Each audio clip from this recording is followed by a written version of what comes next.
비수술 치료에 대해서 자세히 알아보려고 합니다. 자, 어떤 분들이 그리고 또 얼마나 많은 분들이 이 비수술적인 치료법 도움을 받을 수 있는지 한번 설명해 주시죠.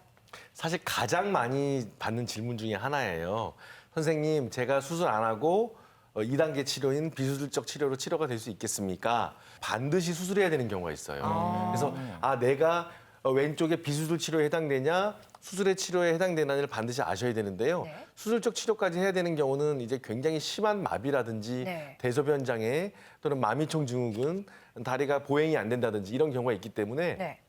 전문의에게 이제 얘기를 들으시면 되고요. 네. 오늘은 95%에 해당되는 비수술적 치료에 대해서 한번 말씀을 드려볼게요. 네, 그럼 나는 비수술적인 치료가 가능할지 진단해 볼 수 있을까요?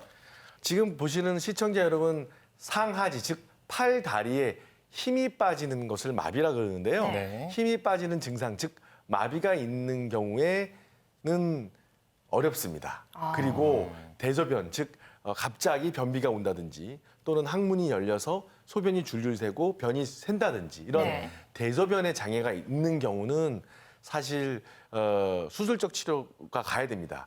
또한 비수술적 치료를 통해서 3개월 이상 극심한 통증이 지속이 되는 경우는 네. 비수술적 치료는 해당이 안 되시고요. 5%, 즉 수술적 치료를 반드시 해야 되는 경우입니다. 네. 이 경우를 제외한 나머지는 대부분의 경우에서는 비수술적 치료가 가능합니다. 저는 궁금한 것이 이제 보통 이제 척추 관절 치료라 하면 뭐 전신 마취라든지 네. 그런 좀 부담이 좀 그렇죠. 많이 느껴집니다. 예. 비수술 치료 이거는 좀 어떻게 좀 다를까요? 사실 대부분의 경우에는 전신 마취를 하게 됩니다.